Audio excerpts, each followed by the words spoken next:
So let's go Florida, Norfolk State. I don't think we need to vote on this one. Florida's going to advance, but we do need to vote on this one. Larry, I'm going to start with you. UConn and Oklahoma. Interesting matchup here. Larry, get us going. Yeah, as much as I, despise Dan Hurley and his antics, I do think that they will advance over Oklahoma. I just have not really been impressed with Oklahoma. I know they put together a little bit of a run and they have a great guard, but I think UConn does advance. And then hopefully their March Madness run will be over. Tom, is it UConn?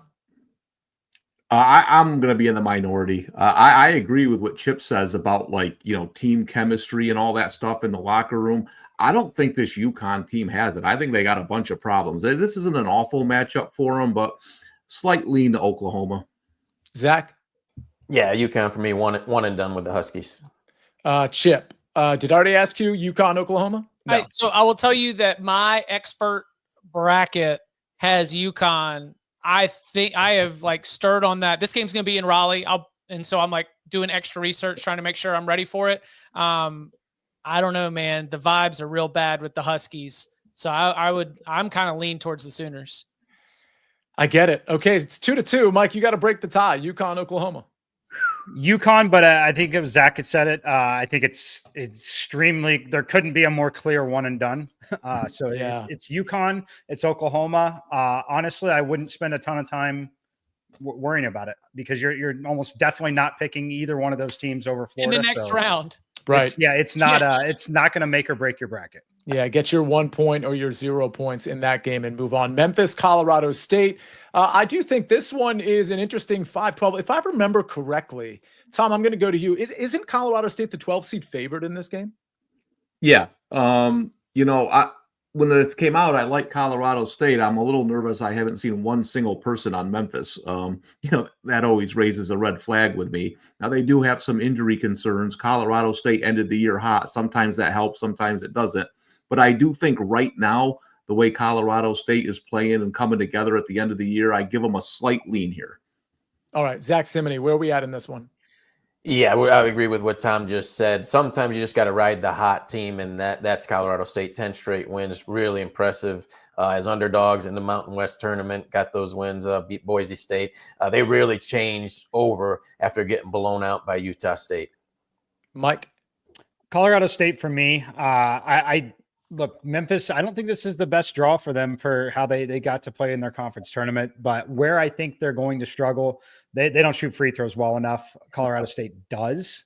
And I just think that when you look at the best units on the floor, it's Colorado State defensively is the best side in this game. And Chip Patterson, are we also on Colorado State here? Yeah, just to elaborate what we've sort of been hinting at, Tyrese Hunter has a foot injury for Memphis. He has only missed 2 games in his entire college career, and it goes back at multiple power conference stops. This guy is a dog. This guy is a leader. It is somebody that you would want on the court for Memphis in a game like this. They were able to hold off without him and go and defeat UAB, but it was by a small margin against the Blazers. So with a slight downgrade to Penny's Tigers, I will go with Colorado State as well. Yeah, Larry, is it 5-0? Well, I was on UAB, and I wish it was a small margin. Memphis was very impressive without Tyrese Hunter yesterday with Haggerty and Danger. They're very powerful inside. So I think it's a toss-up game, but since we already have a majority, we might as well move on. All right, we're going to move on. Colorado State advances, and they're going to play the winner of Maryland Grand Canyon.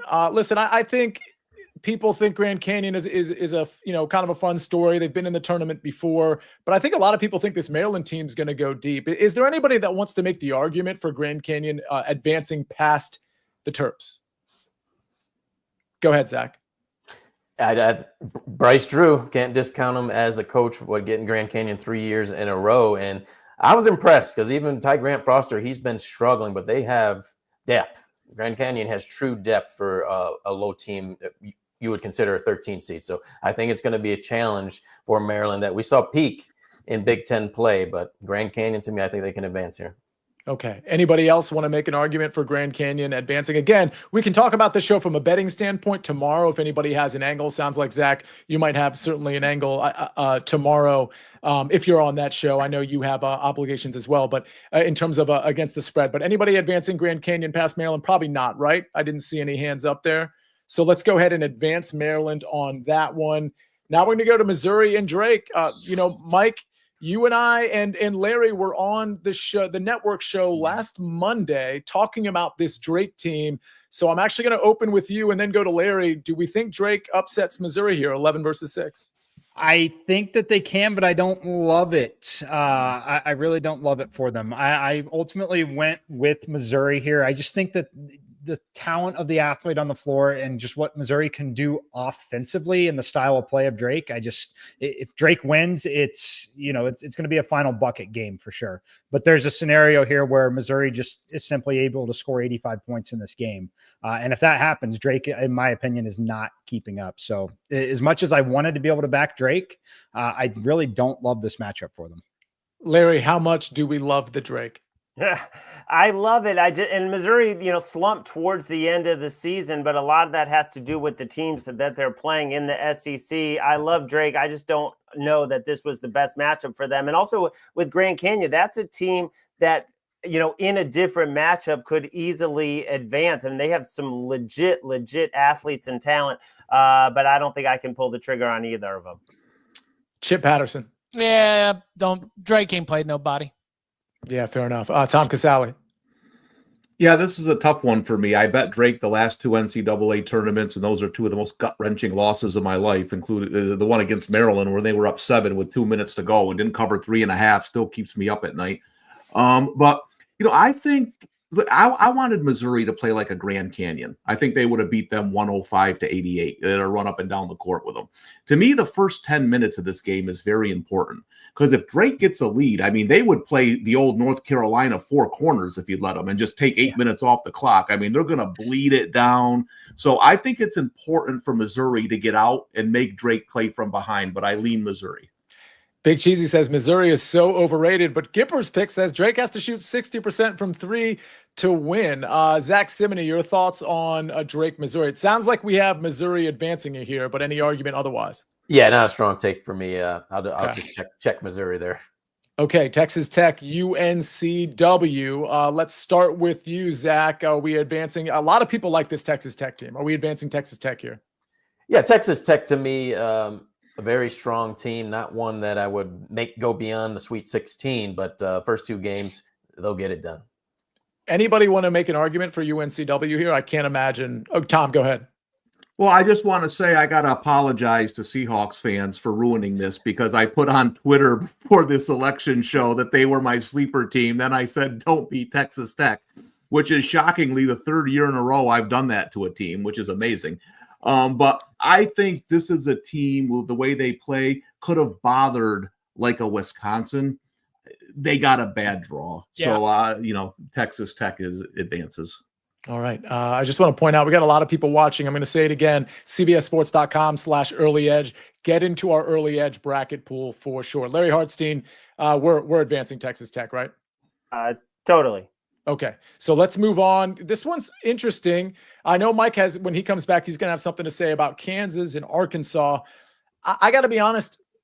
I really like how Kansas has played over the last couple of weeks. I do think this is a game they win. Chip Patterson, do you agree? Or are we going with Arkansas here? No, we're going to go with Kansas right here. This has got to be a pride thing for Bill Self in a season that has been really, really lost, where you can't get any kind of consistency from your squad. You're talking about next year when last year at this time you were talking about next year. I just don't think that going up against with John Calipari down there on the other end, you got to think that he's thinking in the back of his mind, he's not going to wind up on the losing end. So coaching advantage to the Jayhawks, even if there's kind of a raw talent advantage for the Razorbacks, and I'll take that coaching advantage in this first round matchup.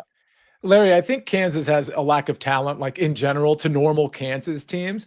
But I do think a switch was flipped when they got embarrassed by BYU. They looked more technically efficient, like on defense and on offense, at least in the games that I watched. Are we advancing Kansas here? Is it 2-0 or are we going 1-1 here?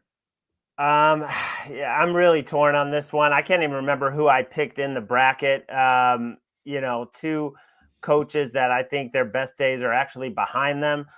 Two teams that don't really know how to execute at the end of a game, but there is a lot of talent on both sides. So I'm going to defer. All right. Well, let's defer to Mike McClure then. Mike, I know you like Kansas in this one, right? I do like Kansas in this one. Again, we were in the Discord talking about it, and I honestly thought that the number would open a little lower on Kansas. I was talking in the Discord. I thought we were going to see 4.5s, but with the way Kansas has kind of played and performed and the perception around them, I thought we were going to see 2.5. And it's just kind of gone to where I thought, where I make the number. So I like the Kansas side here. And I think whoever wins this game, I truly believe is very live to win the next round against St. John's. All right. Zack, Cimini, are we on Kansas or Arkansas?